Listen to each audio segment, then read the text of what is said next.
What is going on, guys? Welcome to The Reformed Reader, the channel where we review different forms of media through the lens of a Christian who is under the authority of the scriptures. My name is Josh, and today we are going to be doing a book review of Demon in White by Christopher Rocchio. Now, usually when I do my book reviews, I go over what this book is about and I read the summary on the back, but today I'm going to do something a little bit different, and I'm going to skip that section predominantly because it does spoil quite a bit of book 2 just by reading the summary. So I will say, if you guys are really sensitive to spoilers, I'm going to do my best to avoid any and all spoilers if at all possible, but there are going to be some mild spoilers in here just by the simple nature that this is book 3 in a 7-book series. So know that going into it, that there will be light spoilers.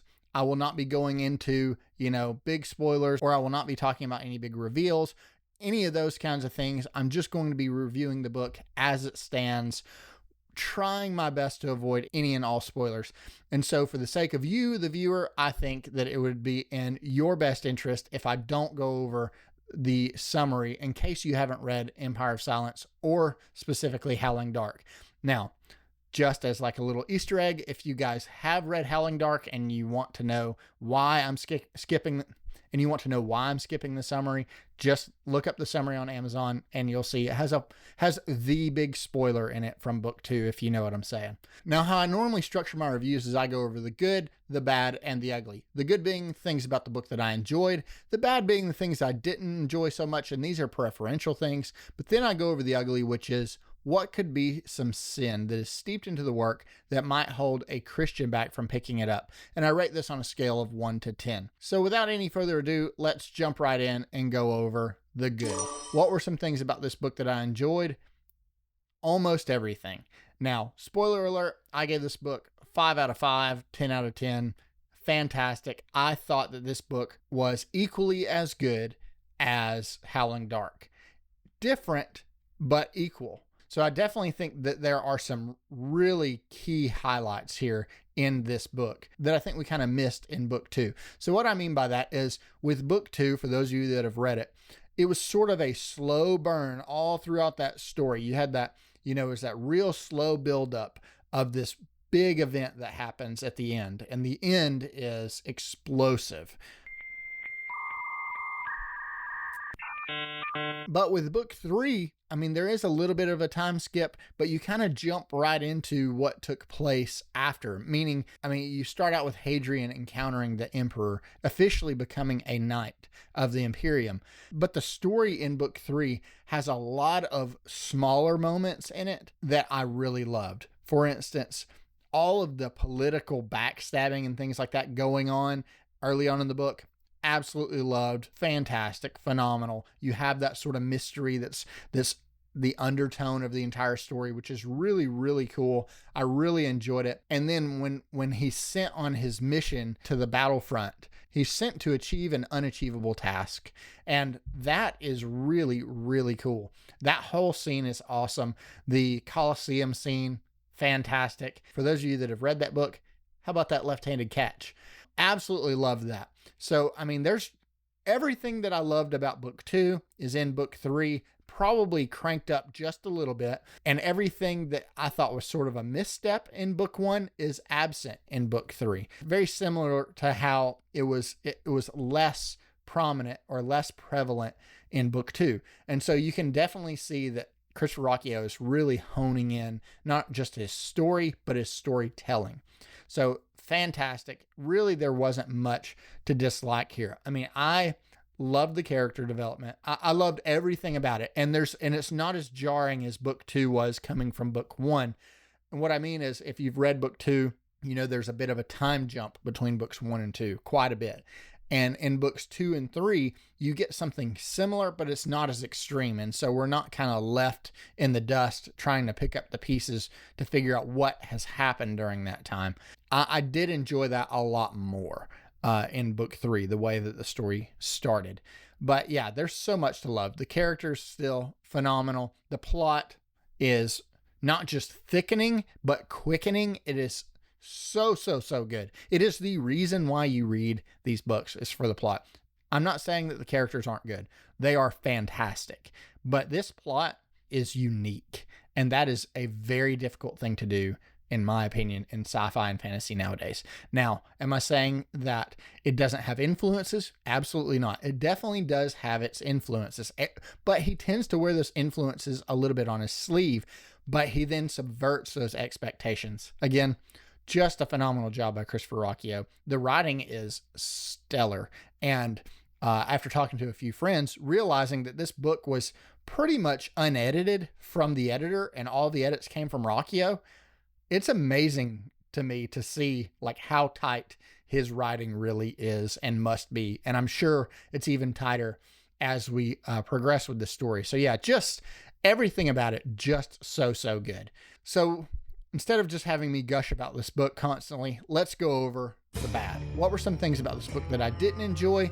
And really, it's just one little nitpick, and it's the ending. I'm not going to get into spoilers again, but the ending for me, that last big scene, did seem a little long in the tooth. For lack of a better term, I just thought it was about time for him to land the plane. I thought that we just went a little long in our description of what was going on when he tends to have these time jumps and he's like, hey, this occurred.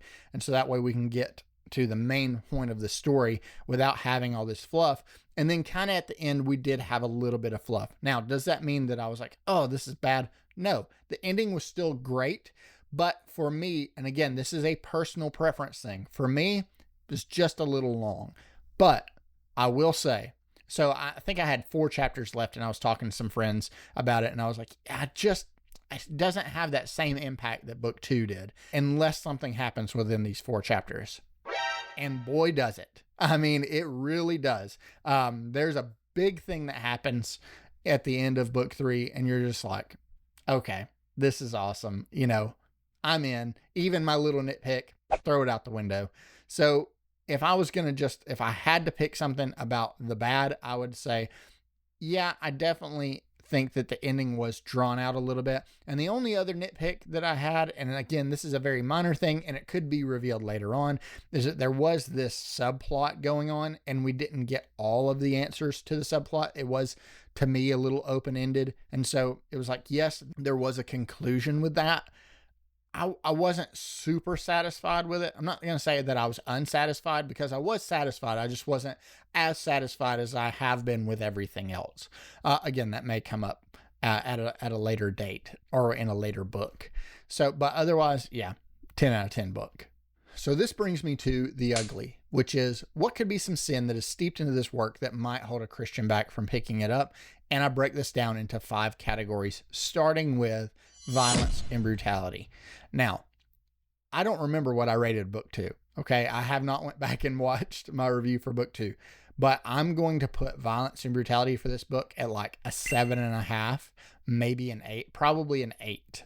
Maybe not quite an 8. So I'm going to say a 7.5, a firm, sort of firm 7.5, because it is definitely cranked up. The violence and really the brutality of the Cielson, man, there were some uncomfortable scenes here. And again, if you've read this book, you know the ones I'm talking about. It was like, wow, these are monsters. They're not just another species. These are monsters. So the violence and brutality is cranked up a little bit here. Now, was it enough for me to put it down or to even consider it? No. But it definitely does lean a little bit into the cosmic horror type stuff. It does have some more graphic descriptors of some things that have happened. So, if you're kind of squeamish to those things and you're like, I really don't want to read about like bloody battles or any kind of gore, there's a couple scenes in here that are pretty gory. So I do want to let you know that ahead of time because I don't want it to surprise you. But otherwise, predominantly throughout the book, I would say it's very tame. So this brings me to category 2, which is what is it? So this brings me to category 2, which is sexually explicit content. Now for sexually explicit content, I'm going to give this a 3. Again, there's just some romance here, and there is one particular scene with our main character and sort of our main side character where there's a more sensual scene. It was not sexually explicit, but it was sensual. So yeah, know that going into it. Otherwise, there's nothing in here. but that was in there. So again, if you're very sensitive to like sensuality, when talking about like a romantic relationship, maybe just skip that part, or, maybe this isn't for you. But I also wouldn't say that this is amped up any more than it was in books 1 or 2. So this leads me to category 3, which is language. Now for language, I'm going to give this a 4, really because it's not in here very much, but when it's in here, there are some pretty big ones. There's a couple of bombs dropped in this one. So yeah, for the most part, not, and I know I say that all the time, for the most part, but for the most part, yeah, it's not in here, but when it is in there, and it is trickled in there a little bit, it normally comes from Polino, I think is how you say it, pronounce his name. Some of the more rough and gruff characters, they are not shy about throwing around some adult language, but I don't think it's anything that's going to keep somebody from reading it. So this brings me to category 4, which is gratuitous inclusions. Now, I'm going to give this a flat 0. There's nothing in here that was gratuitous in nature, and there's not really anything else for me to say about it. So moving on. And so this brings me to the final category, which is dark themes. Now for dark themes, and this includes heavy themes, I'm going to give this a 6.5. I don't think it's quite a 7, and I think it's a little past a 6, because those scenes I was talking about, those kind of violent and brutal scenes, they're pretty rough.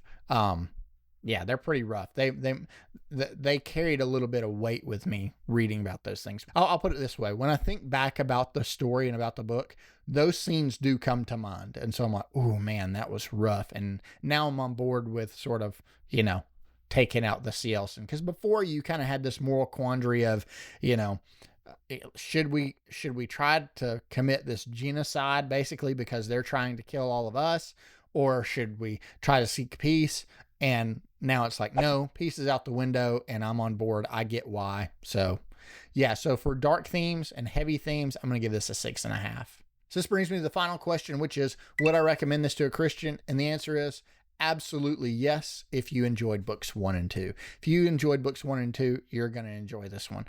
I personally think that if you loved book 2, you're going to love book 3. I know a lot of people actually have said recently that they love book 3 more than Howling Dark.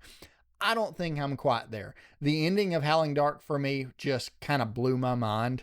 It was not what I was expecting at all. And so that expectation was pretty high. Now, did I think Rockio met those expectations? Yes. But I don't think he exceeded the expectations that I had for the ending of book 3. So I don't think I'm going to rank it above Howling Dark, but I also don't know that I'm going to rank it below Howling Dark. So if you were to ask me, would I recommend this to a Christian? I would say yes. If you like books 1 and 2, you're obviously going to love book 3. So in summation, I would say I loved Demon in White. I loved it as much as Howling Dark. I don't think I loved it more, but I'm not really quite sure that I could say that I loved it less either. It was really good. And the things that I preferentially didn't care as much for in Howling Dark were the things that I loved about book 3, meaning sort of that buildup. Because for me, the buildup to the ending in book 3 was like top tier writing. It was so good. And the endings of books 2 and 3 were kind of flip-flopped for me. I thought that the build up to book 2 was weaker than 3, but the ending to book 2 was stronger than 3. And so that's why I said I love them both probably equally, but if I'm going to talk about like the emotional impact that they had on me, book 2 probably still holds that crown for now. So overall, guys, I absolutely love Demon in White. I cannot recommend Sun Eater enough to any of you that love epic science fiction or fantasy or these big space opera or just a fantastic story in general. I can't recommend these books enough. They are just amazing. So I cannot wait to jump into Kingdoms of Death pretty soon, hopefully near the end of this month. I hope to be caught up with everybody else for the release of Shadows Upon Time, because yeah, this story has just completely overtaken my reading for this year. And I'm glad that it has, because it has been wonderful. It has been a great story.